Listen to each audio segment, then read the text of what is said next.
yang keluar mengatakan ada dalang, sudah ada, saya kantongin namanya. Kamu dalangnya, kamu harus ditangkap, Hendro Priyono. Kamu berhenti untuk menipu publik dengan manuver-manuver politik, dengan seolah-olah kamu satu jenderal senior, mantan intelijen yang hebat. Kamu nggak dihitung. Di tahun 98 orang kayak Hendro ini, kalau ada mahasiswa demo, dia ngumpet, dia lari, dia sembunyi di gorong-gorong.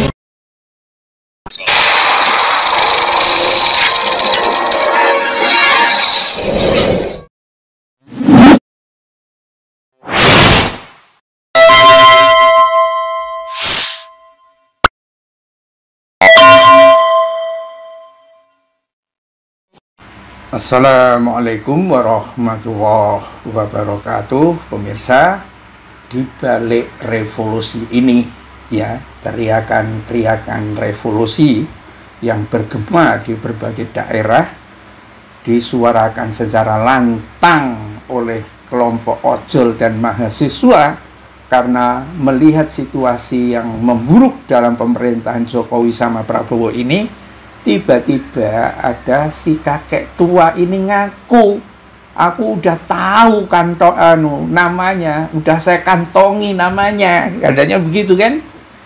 Ya, kemudian dijawablah sama aktivis Faisal Assegaf yang belak-belakan menyebut bahwa kakek tua ini mantan Kepala Badan Intelijen Negara BIN, ya, Hendro Priyono, sebagai dalang di balik demo yang terjadi. Menurut saya sih enggak juga. Mana mungkin orang ini menjadi dalangnya. Jokowi juga bukan menjadi dalangnya. Tetapi saya tidak tahu secara persis kalau klaim dari Faisal Assegaf ini malah mengatakan pada demo 1989 itu Hendro Priyono malah ngumpet di gorong-gorong. Gimana ini Hendro?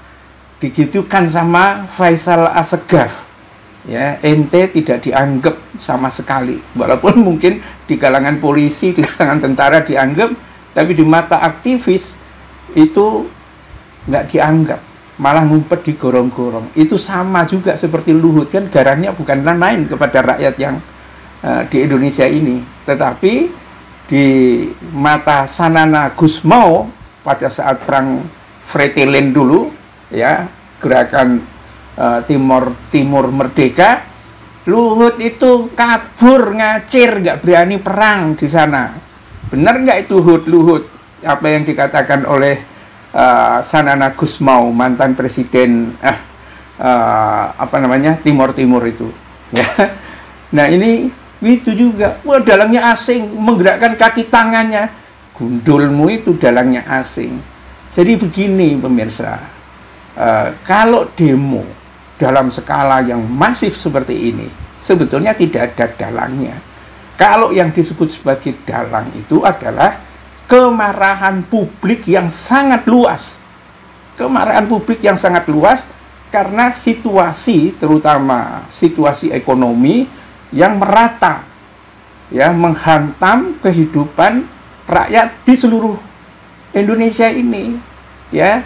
Jadi ini adalah situasi yang memburuk akibat dari pengelolaan, ya, negara oleh para pencoleng, oleh para maling, ya. Seberapapun besarnya sumber daya alam yang ada, tapi kalau malingnya yang menjadi pejabat itu tidak jelas, ya, rakusnya itu nggak bisa dibatasi, maka tidak akan cukup sumber daya alam itu, ya. Dan yang ditekan kalau APBN tidak ada, ya rakyat lagi. Ini si Sri Mulyani, gobloknya setengah mati itu. Rakyat mau dikawal, ya, pakai supaya bayar pajak, pakai aparat keamanan. Loh, kalau sudah nggak punya duit, ya, terus walaupun ada aparat keamanan itu pakai apa? Lihat itu ojol yang meninggal itu, ya, Afan Kurniawan. Dia tinggalnya di mana pemirsa? Di Jakarta Pusat. Tanahnya itu mahal, Jakarta Pusat itu. Tapi dia kehidupannya itu menghidupi 2 orang. Dan apa pekerjaannya? Tukang ojol. Karena itulah ngambil resiko, ngantar orderan, tunggu ya Mbak ya, sebentar lagi kita akan mau sampai. Katanya seperti itu di WA terakhirnya itu, nerobos barikade itu dan akhirnya digilas oleh barakudanya polisi itu, mobil rantis apa ya. Tidak mungkin kalau pajak bumi dan bangunan sebagai cara yang paling mudah untuk menaikkan pajak seperti ini, ya walaupun dipukuli rakyat ya itu.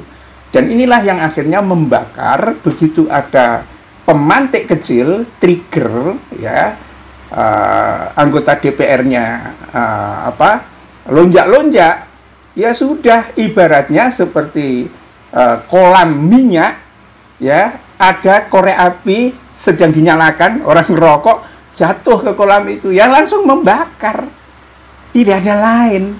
Itu dalang-dalang gundulnya Jokowi nggak mungkin lah bisa menjadi dalang seperti ini, malah ketakutan kok.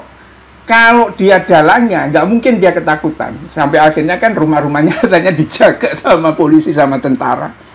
Karena nggak ada yang bisa mengendalikan. Ini adalah amarah publik, ya, yang tidak mungkin dikendalikan. Cara mengendalikannya itu nanti, ya, ketika orang-orang yang dianggap maling itu sudah ditangkapi semua atau kabur semua, nggak pulang, kemudian rakyat menyadari perlu adanya pemimpin yang adil, punya integritas, tidak pernah korupsi, ya kan, bisa menghajar para ternak Mulyono itu, yang kurang ajar mulutnya itu. Nah, ya, jelas tidak ada dalangnya. Kalau bisa disebut dalang, pertama itu adalah Eko Patrio, ya kan, kemudian Uya Kuya, kemudian Ahmad Sahroni. Tapi kan nggak mungkin. Ini bukan dalang, ini hanya pemicu di dalam satu sisi. Pemicu yang lain adalah Afan Kurniawan yang meninggal dilindas oleh barakuda Polri. Itu pada kenyataannya rakyat itu sudah marahnya bukan main dan hanya tinggal nunggu waktu kapan meledaknya. Ini bukan teori dalang, bukan.